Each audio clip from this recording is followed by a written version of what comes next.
Hello friends, నా పేరు లక్ష్మణ్. రీసెంట్గా గవర్నమెంట్ ఉప్పల్ సర్కిల్ దగ్గర కొత్తగా 4 ఫ్లైఓవర్లని అనౌన్స్ చేసింది. ఈ ఏరియాలో ఆల్రెడీ ఒక ఫ్లైఓవర్ కడుతున్నారు. అది నారపల్లి దగ్గర నుంచి ఉప్పల్ దాకా. సో దీని స్టార్టింగ్ పాయింట్ ఇక్కడ చూడొచ్చు మీరు. ఇక్కడ నుంచి స్టార్ట్ అవుతుంది. ఇది సుమారుగా 6.5 కిలోమీటర్లు ఉంటుంది. మనకి హైదరాబాద్లో పివి ఎక్స్ప్రెస్ వే తర్వాత ఇదే పెద్ద ఫ్లైఓవర్ అనమాట. ఇది చాలా పెద్ద ఫ్లైఓవర్, నారపల్లి దగ్గర నుంచి ఇక్కడికి వచ్చేది. సో ఈ ఫ్లైఓవర్ ఏంటి అంటే ఇక్కడ దాకా వచ్చి ఆగిపోతుంది. అంటే మనకి సుమారుగా ఈ ఉప్పల్ సర్కిల్కి ఒక 300 మీటర్ల ముందు ఆగిపోతుంది అనమాట. సో అక్కడి నుంచి మళ్ళీ ఇంకొక ఫ్లైఓవర్ని కట్టడానికి ప్లాన్ చేశారు. ఇది ఫస్ట్ ఫ్లైఓవర్. ఇది ఇక్కడ అనమాట. అంటే ఈ నారపల్లి వైపు నుంచి నారపల్లి వైపు నుంచి ఇక్కడ ఉన్న మన రైల్వే మెట్రో స్టేషన్ ఉంది కదా, ఈ మెట్రో ట్రాక్ పైనుంచి వచ్చి ఇటుపక్క అంబర్పేట వెళ్ళే రోడ్లోకి దిగుతుంది. ఇది ఒకటి ప్లాన్ చేసిన ఫ్లైఓవర్. ఈ ఫ్లైఓవర్ యొక్క పొడవు మొత్తం 1.2 కిలోమీటర్లు, అలానే 24.4 మీటర్ల వెడల్పు ఉంటుంది. ఇది దాటిన తర్వాత మళ్ళీ ఇక్కడ మనకి ఉప్పల్ స్టేడియం ఉంది కదా, ఉప్పల్ స్టేడియంకి వెళ్ళడానికి ఇక్కడ ఒక రోడ్డు వస్తుంది. ఆ రోడ్లోకి మళ్ళీ ఇంకొక ఫ్లైఓవర్ని ప్లాన్ చేశారు. ఇక్కడ నుంచి ఉప్పల్ స్టేడియంలోకి ట్రాఫిక్ని తగ్గించడానికి, ఏరియాలో ఎక్కడన్నా ట్రాఫిక్ ప్రాబ్లం ఉంటే ఆ ట్రాఫిక్ని తగ్గించడానికి. సో ఇక్కడ నుంచి మళ్ళీ ఉప్పల్ స్టేడియం వైపు కర్రూడ్ ఫ్లైఓవర్ అనమాట, ఇలా వచ్చి టర్న్ అవుతుంది. ఈ టర్న్ అయ్యి ఈ రోడ్డు దాకా వస్తుంది. ఇదొక ఫ్లైఓవర్ని ప్లాన్ చేశారు. ప్రస్తుతానికి ఈ ఫ్లైఓవర్కి ప్లాన్ చేసిన సైజ్ అయితే 700 మీటర్ల పొడవు, అలానే 14.4 మీటర్ల వెడల్పు ఉంటుంది. ఇది 3 లైన్ల ఫ్లైఓవరు.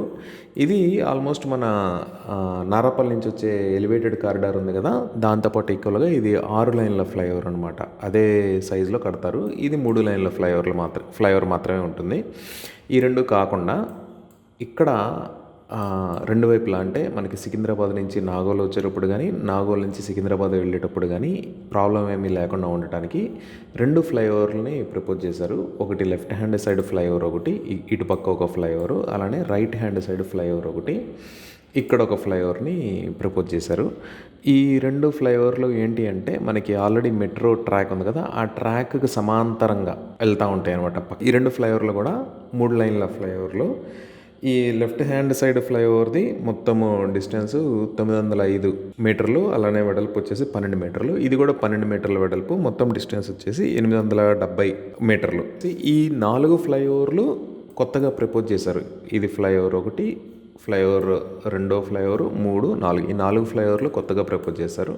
ఈ 4 ఫ్లైఓవర్లు కాకుండా ఇక్కడ ఈ 4 ఫ్లైఓవర్లు మనం ఒకసారి తీసేస్తే, ఈ 4 ఫ్లైఓవర్లు కాకుండా ఈ ప్లేస్లో ఆల్రెడీ ఒక స్కై వాక్ని కడుతున్నారు.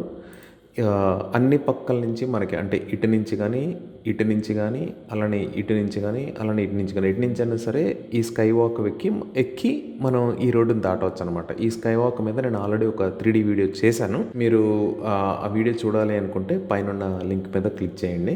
4 ఫ్లైఓవర్లు అయిపోయి ఎలివేటెడ్ కారిడార్ కూడా అయిపోతే ఇక్కడ ఉప్పల్ దగ్గర ఉన్న ట్రాఫిక్ ప్రాబ్లం ఆల్మోస్ట్ సాల్వ్ అయిపోవచ్చు. 100% సాల్వ్ అవుతుందని ప్రభుత్వం అంచనా వేస్తుంది. ఈ 4 వంతెనలు కట్టడానికి 311 కోట్ల అంచనా వ్యయంతో నిర్మించేందుకు రాష్ట్ర ప్రభుత్వం అనుమతులు మంజూరు చేసింది. ఇది ఈ ఉప్పల్ దగ్గర రాబోయే ఫ్లైఓవర్ల గురించి అప్డేట్. దీనికి సంబంధించి ఇంకా కొన్ని ప్రాబ్లమ్స్ ఉన్నాయి. ప్రాబ్లమ్స్ ఏంటి అంటే ఇక్కడ ఆల్రెడీ స్కై వాక్ కడుతున్నారు, పైనుంచి ఫ్లైఓవర్ రావాల్సి ఉంటుంది, మళ్ళీ ఈ 2 ఫ్లైఓవర్లు పక్క నుంచి రావాల్సి ఉంటుంది. సో హైట్స్కి వాటికి కింద పిల్లర్స్కి ప్లేస్ సరిపోతుందా లేదా అవన్నీ ఇంకా అధ్యయనం చేస్తున్నారు. దాని ప్రకారం ఇది స్టార్ట్ అవడానికి కొంచెం టైం పట్టచ్చు. అలానే ఈ ఫ్లైఓవర్ ఇక్కడి నుంచి మొదలవుతుందా లేదంటే ఇక్కడి నుంచి మొదలవుతుందా, ఇక్కడ ఆల్రెడీ మనకి మెట్రో స్టేషన్ ఉంది కదా, సో దీన్ని ఎలా మొదలు పెట్టాలి ఏంటి అనే దానికి ప్రస్తుతానికి నాకు తెలిసిన ఇన్ఫర్మేషన్ ప్రకారం అయితే ఇక్కడి నుంచి మొదలై ఇక్కడ దిగుతుంది.